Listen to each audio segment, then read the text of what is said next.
Si Jesus ay nagpalayas ng demonyo.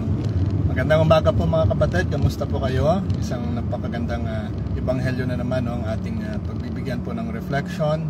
It's September 3, 2024 at ang ating ebanghelyo ngayon ay kinuha po sa Luke chapter 4 verse 31 to 37, no?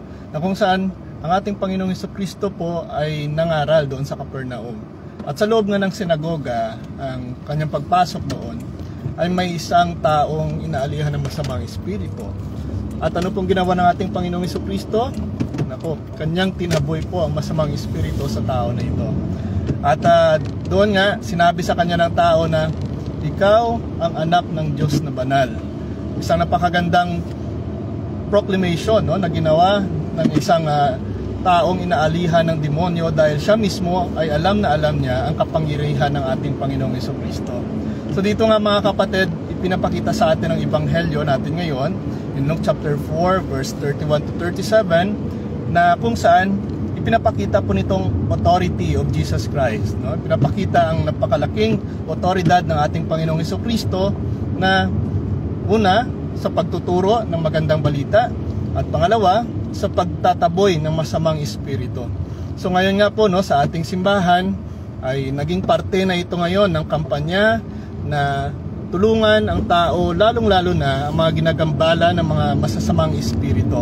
Hindi na po ito bago, no, sa ating panahon ngayon dahil marami po sa mga kapatid natin ang ginagambala ng dahil po sa mga kakulangan din, no, sa pag-unawa patungkol sa katotohanan, no, na ihatid ng ating Panginoong Jesucristo. So dito nga ipinangaral ng ating Panginoong Jesucristo sa ebanghelyo, nangaral siya doon sa Capernaum, no, sa sinagoga. At hindi talaga maiwasan na may mga taong inaalihan, no, ng masamang espiritu.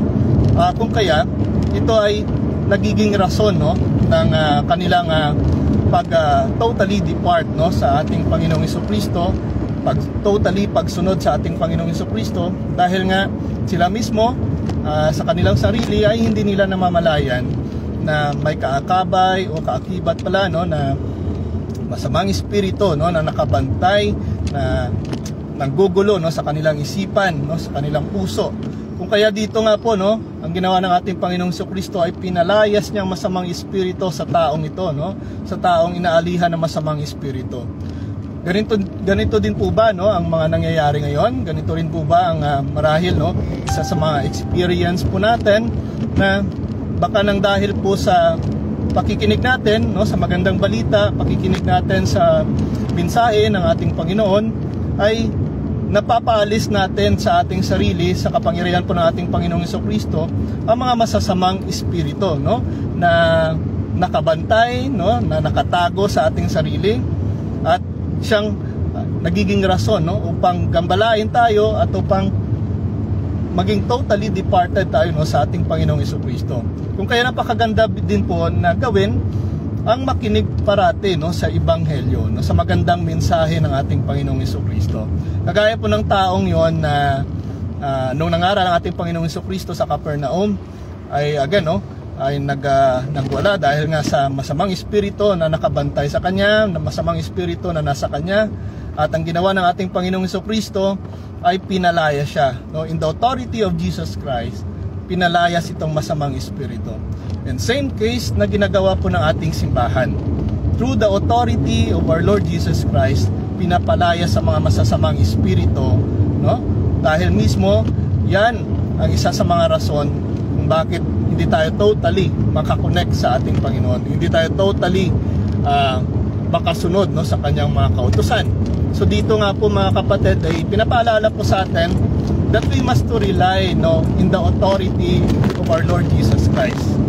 Tandaan po natin, Diyos po ang ating kakampi, Diyos po ang parating nakabantay sa atin, ang parating gumagabay sa atin, at ang nagbibigay sa atin, no, ng lakas. Kung kaya sa mga pagkakataon na masasabi natin po sa ating sarili na parang nawawalan tayo ng pag-asa, no, na parang nahihirapan ka, parang ginagambala ka, parang maraming mga problemang dumadating, yan po ay parte lamang ng ating, no, attachment doon sa mga masasamang espiritu. At kung tayo po ay lumalapit sa ating Panginoong Jesucristo, isa po yan, no, sa maaaring makuha natin, na kung saan dito tinataboy ang masamang espiritu, kagaya ng ginawa nating Panginoong Jesucristo. By His authority, no, pinalayas niya ang masamang espiritu sa taong ito. You see? So napakaganda pa mga kapatid, na paalala po sa atin na dapat manatili lamang tayo, no, doon sa awa ng Diyos. Manatili tayo doon sa kapangyarihan ng Diyos. At tandaan po natin, that specific authority, no, ay pinasa mismo ng Diyos sa kanyang iglesia. Tandaan po natin, di ba? Matthew 16 verse 18 to 19, ang otoridad na yan ay binigay ng Diyos, no, ng ating Panginoong Jesucristo sa simbahan, na siyang magtatalaga, no, ng mga pari upang magsagawa, no, ng mga kagaya ng exorcism, no, pagpapalayas ng demonyo, na nakikita natin ngayon na marami na ngayon ang natutulungan dahil po sa otoridad na yan ay binigay ng ating Panginoong Jesucristo. So, wag po nating sayangin ang pagkakataon na sa ating sarili mismo ay may mga dapat din, no, na alisin. We're not only saying na yan ay masamang espiritu, no, na nakabantay sa atin or nasa sa atin or naalihan tayo, ay marami din klaseng masasamang espiritu na marahil in the form ng tinatawag natin na attitude, no, sa isang tao, ng again sa ating sarili. I don't know if you're aware ng tinatawag natin na 7 capital sins. Yan po ang parating itinuturo sa atin. Yan marahil din, no, ang masamang espiritu na dapat palayasin natin sa ating sarili. Nakagaya ng paglapit ng isang taong itong naalihan ng masamang espiritu sa pangangaral ng ating Panginoong Jesucristo, no, sa Capernaum, doon sa sinagoga, in Luke chapter 4 verse 31 to 37. Well, pinalayas ng ating Panginoong Jesucristo ang masamang espiritu na ito sa taong ito. So, dapat din natin hayaan sa ating sarili, dapat din natin iasa ang ating sarili sa Diyos. Na sa pagkakataon na tayo nakikinig sa Kanyang salita, na sa pagkakataon na tayo lumalapit sa Diyos mismo, ay napapalayas yung masasamang espiritu na nasa sa atin. Ano ba yung tinutukoy natin? Yung 7 capital sins na sinasabi po natin, di ba? Yung DI buhat, no, sa amin nga ay may acronym kami diyan na tinatawag, no, na D, no, D for sa amin is dalok, no. Ayan, no, yung pagiging greed, no, isa po yan, no, yung pagiging pride, isa po yan sa mga dapat natin alisin sa ating sarili, no. Gluttony, no. So lahat po yan, no, in the 7 capital sins ay isa sa mga, no, attitude ng demonyo, no, ng masamang espiritu. So kung yan po ay nasa sa atin, kung yan, no, ang isa po yan sa mga ugali natin, naku po, marahil naninirahan, no, sa ating sarili yung masamang espiritu, no, masamang pag-uugali, no, ng ating isinasabuhay. Kung kaya dapat dito mga kapatid, sa ating pakikinig, no, sa Ebanghelyo, sa ating paglapit sa ating Panginoong Jesucristo, dapat totally alisin na po yan, no? Dapat totally doon lamang tayo sa mga gifts, no, na ibinibigay sa atin ng Diyos, no, sa kapangyarihan ng banal na espiritu, ang mga biyaya na kung saan pinapatatag tayo sa ating pananampalataya, at huwag nating panatilihin yung mga attitudes, no, yung mga ugali na nasa demonyo. Kung kaya itong 7 capital sins, no, basahin po natin yan, pag-aralan po natin yan. Yan ang mga dapat na alisin din natin sa ating sarili. Dapat na i-cast out din natin sa ating sarili. Dahil hindi po tayo makakapaglingkod ng buo kung isa po sa mga ugali natin ay kagaya ng demonyo. Okay? Ano po ang mga ugali, no? Yung 7 capital sins. Isa na po dito kung bakit si Satan ay naging Satan, it's because of pride. Kung isa po tayo sa mga taong ma-pride, no, mataas talaga, no, ang ating pagtingin sa ating sarili, nako po, isa po yan sa mga dapat i-cast out din natin sa ating sarili. Pinapalala po sa atin ng Ebanghelyo na mga bagay na ito, no, na mga ugali na ito ay hindi dapat pinapanatili. Ang mga ugali na ito ay dapat inaalis sa ating buhay. Kung nais po natin maging buo ang ating pagsisilbi sa Diyos, ang ating pagsunod sa Diyos, dapat ang mga bagay na ito, mga ugali na ito ay inaalis natin sa ating sarili. Diba? Sa buhay bilang isang Kristiyano, dapat manatili po sa atin ang pagiging mahabagin, no, sa ating kapwa at maging buo, no, ang ating pananampalataya sa Diyos. Again, it reminds us that we should rely, no, on the authority of Christ. Doon lamang tayo dapat umaasa. And with that, no, sa pamamagitan po ng simbahan na ibinigay ng Diyos, no, ng ating Panginoong Jesucristo, ang otoridad, no, ay dapat natin itong makamtan, no, dapat natin itong matanggap. Dahil nga sa pamamagitan nito ay napapanatili natin ang ating sarili sa tinatawag natin na state of grace, no? Yan parati pong itinuturo, yan parati pong pinapalala sa atin ng simbahan. Live, no, in the life of state of grace, no, being in the state of grace. Yan po ang isa sa mga dapat natin na parating no, na sa ating paglilingkod sa ating Panginoon, dapat tayo din mismo ay worthy, no, sa paglilingkod na yan. At mapapanatili lamang natin ito, no, by living in a life, no, in the state of grace.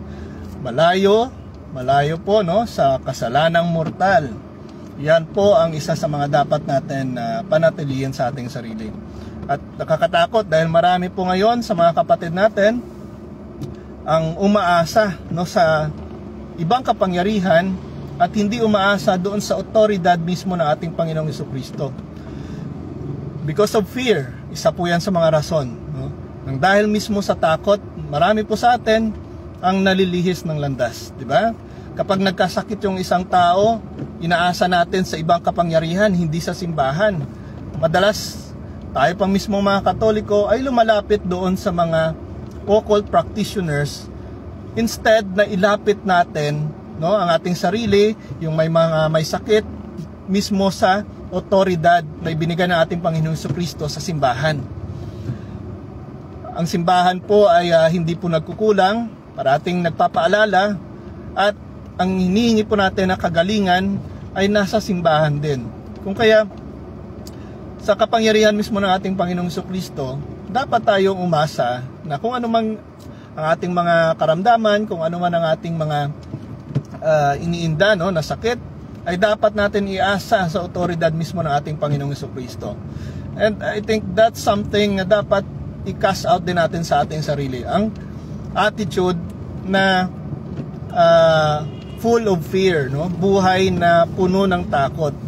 'Di ba? Madalas po sa atin na kapag nagkakasakit yung isang tao, naku po, nilalapit natin doon sa mga occult practitioners, lumalapit sa mga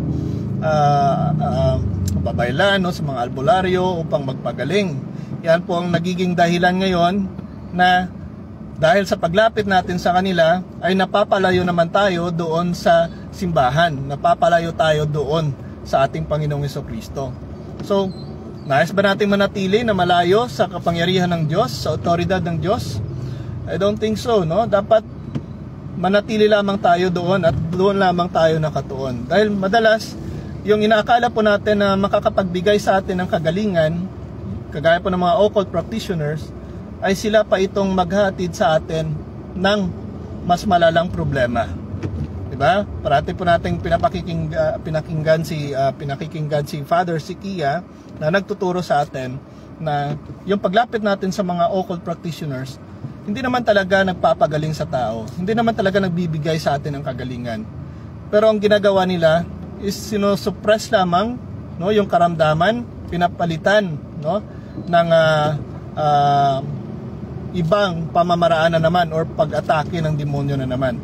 Yung akala natin na gumaling na yung sakit natin, pero yan ay panandalian lamang. Hindi po yan healing talaga. Hindi po yan totally free talaga doon sa sakit.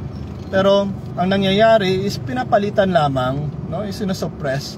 Kumbaga, yan ang paraan ng ating kalaban to deceive us, no, upang i-deceive ang tao na maligaw sa kanyang pananampalataya. yung inakala na gumaling siya doon sa mga occult practitioners, hindi pala, no? Binabago lamang yung klase ng atake sa atin, pero yung sakit nandyan pa rin, at magkikreate na naman ng panibagong sakit. So kung gusto po talaga natin, no, ng total healing, lahat naman po magagawa ng Diyos. Lahat naman po ay maibibigay ng Diyos. Kagalingan, no, sa ating katawan, sa ating mga sakit, lahat naman po yan ay maibibigay ng Diyos kung tayo po'y nagtitiwala lamang sa Kanya. Kung tayo nagtitiwala lamang sa Kanyang otoridad. So, ibinigay na sa atin ng Diyos yung simbahan para gumabay sa atin, para magturo sa atin, at para magbigay din sa atin ng kagalingan. What's the use of sacrament of anointing of the sick? Diba? Yan ay makakapagbigay sa atin ng tunay na kagalingan. Hindi po yan para lang sa mga taong malapit ng mamatay. Wrong perception po yan ng mga kapatid natin. Nako, ina-anoint na siya ni Father, malapit na yung mamatay. Hindi po gano'n, no, ang sacrament of anointing of the sick. Dapat natin i-instill sa ating sarili that with that sacrament, no, nire-receive po natin at ibinabalik po natin ang ating sarili sa Diyos. No, nire-receive po natin ang kagalingan mula sa Diyos at binabalik po natin ang ating koneksyon sa Diyos. Napakasarap po, no, lalong-lalo na sa mga kapatid natin na may mga sinasabing may mga malalang karamdaman, no? Huwag po natin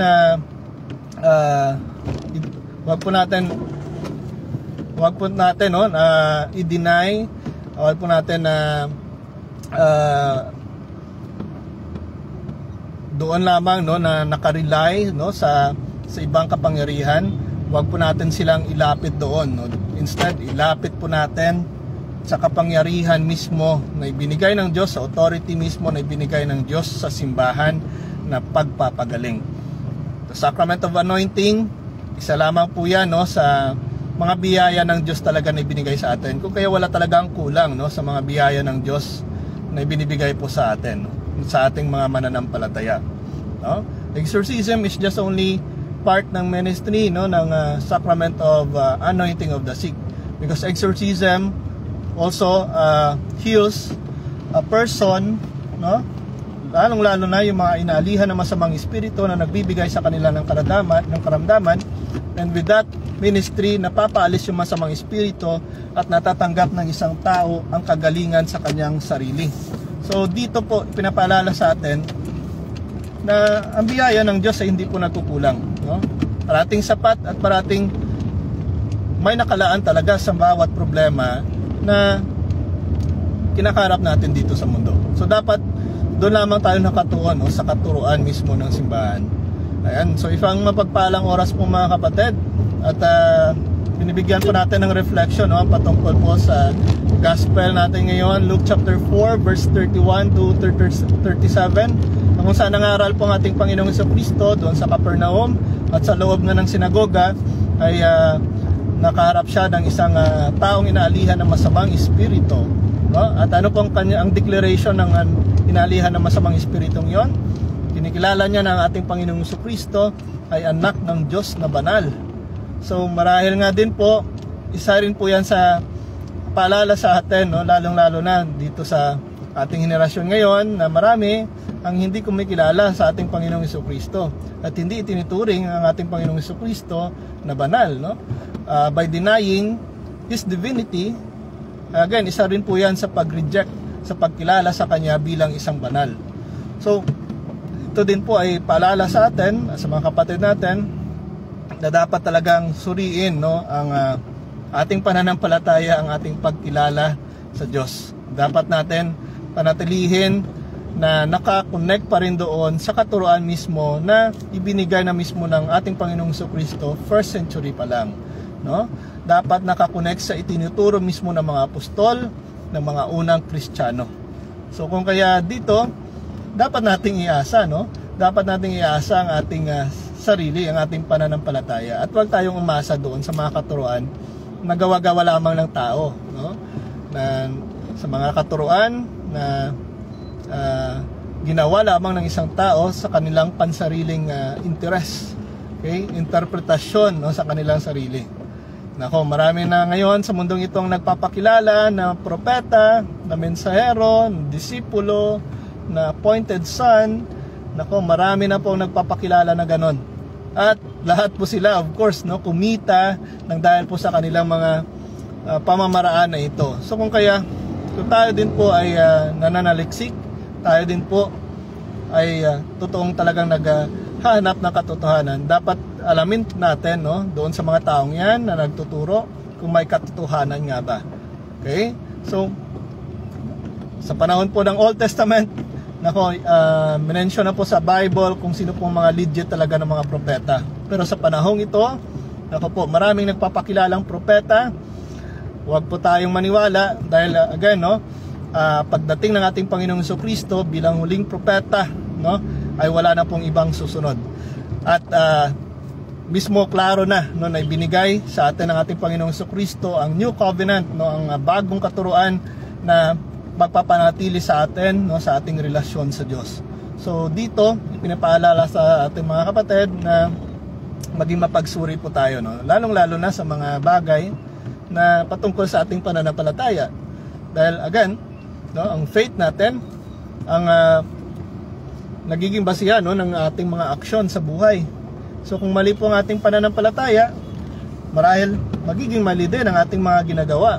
So dito ay baka maligaw tayo, no? Dito ay baka maglihis tayo ng landas. Akala natin ay nasa tamang landas tayo, pero dahil mismo sa mali na ang mga sinasalihan natin na relihiyon, no, na sekta, na community, naku po, yan pa marahil ang magbibigay sa atin, no, ng dahilan upang ma-deceive, no, ng ating kalaban at maligaw, no, sa tamang landas. So, ayan, good morning po sa inyo mga kapatid. Maraming salamat sa inyong walang sawang pagsubaybay sa ating ginagawang live. At ngayon nga po, no, again, heading towards naman tayo again, no, doon sa ating trabaho, ating opisina, upang magpatuloy na naman for the second day, no, ng ating pagtatrabaho for this week. So, of course, pinagpapasalamat natin sa ating Panginoon na tayo po ay may mga trabaho, no? Tayo po ay may mga sources of income para masuportahan ang ating pangangailangan ng ating pamilya, no? At of course, magampanan natin ang ating tungkulin din bilang isang bininyagang Katoliko.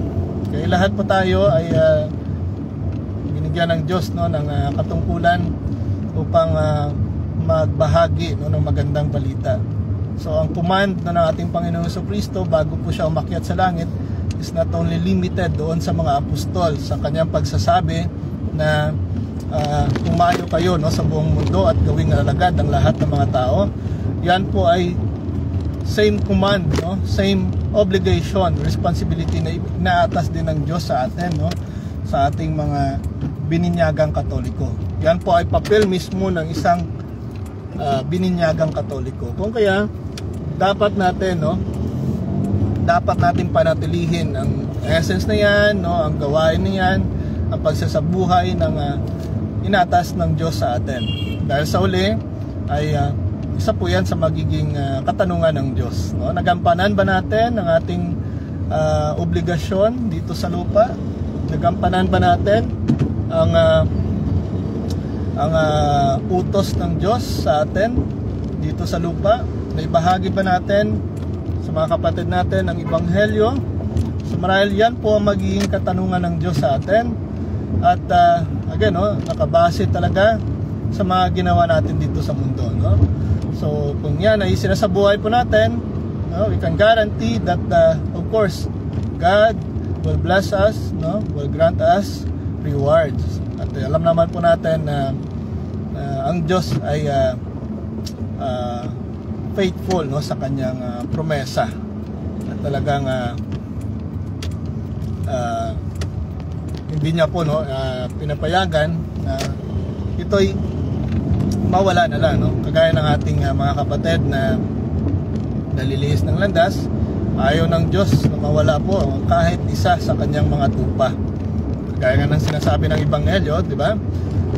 There is always great joy in heaven sa isang taong bumabalik sa ating Panginoon, no, sa kanyang pananampalataya.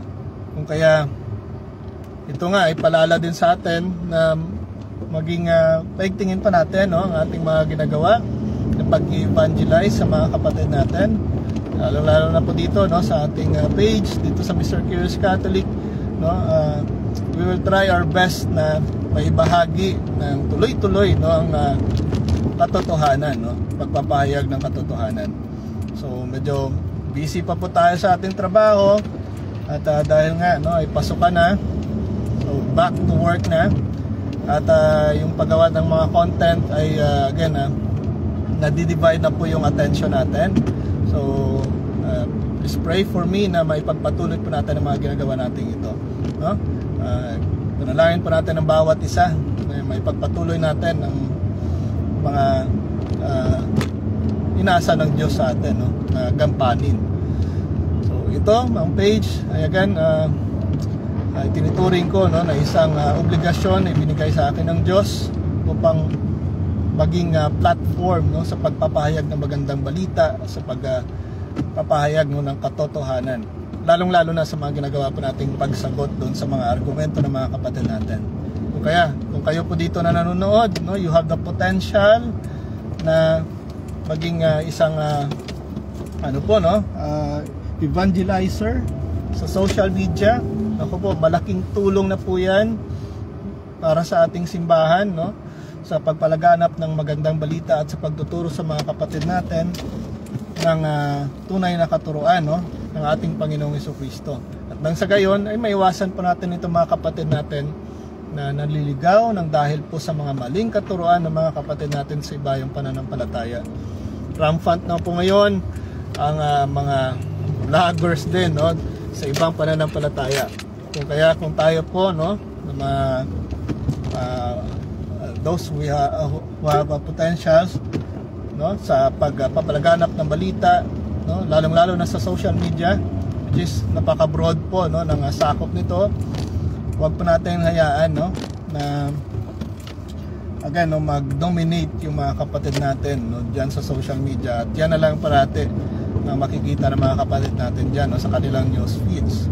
So kung kayo po, you have the potential, no, in vlogging, no, in social media, in content creation, nako po, gamitin niyo po yan, ang talento na binigay sa inyo ng Diyos upang tumulong din, no, sa mga gawain sa ating simbahan. Okay, so I think hindi pa naman po tayo late. It's 7:43. Yung time po natin dito, timing natin is 8.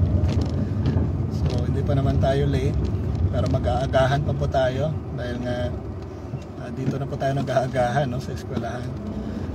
So yan mga kapatid, no, magta-timing muna tayo.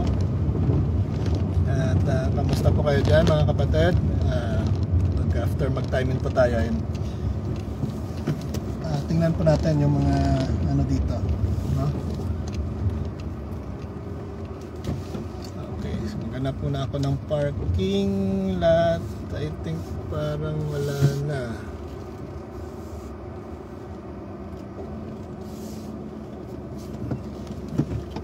Okay, I think kasya naman ako dito.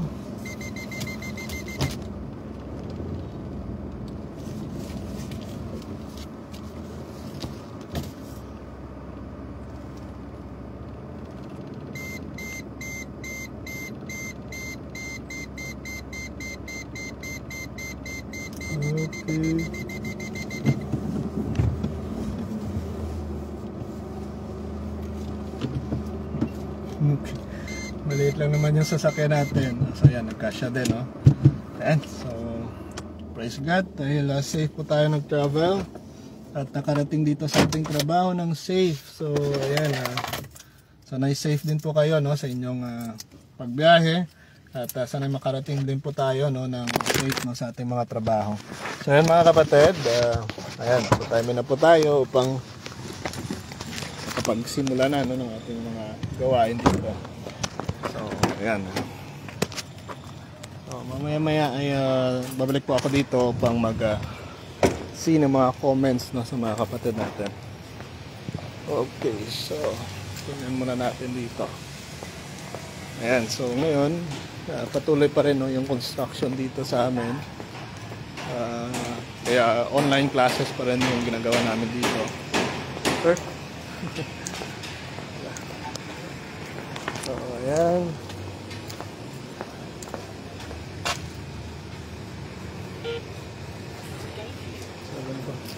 May 8 ka man, sir? 8:30. Ay, 30. Yung mga kwento, online ko, lagi na po dito ng huli. So, Hapon na, why di lugar? pagtapos ng hapon na klase, may online, tapos may kwan, sa attendance na sa kwan. Okay. Yawan ka. Kaya para madala na lang itong online. Isa na lang. Kaya namagon mo, pare sa online, kundi kung mawa ako. Dason, time in ko karon na alas 4 sa hapon. Sa alas 7. Pero, ano ito ka? Computer na alas 4 sa hapon. Maganda. Would live ba? Sige, sir. Sige. Okay. So, good morning po kayo mga kapatid dyan. Ayan, maraming salamat po, no, Brother Fernando Palomo. So, maraming salamat po sa iyong suporta palagi. Ayan, marami din sa mga kapatid natin dito nakasubaybay, no, na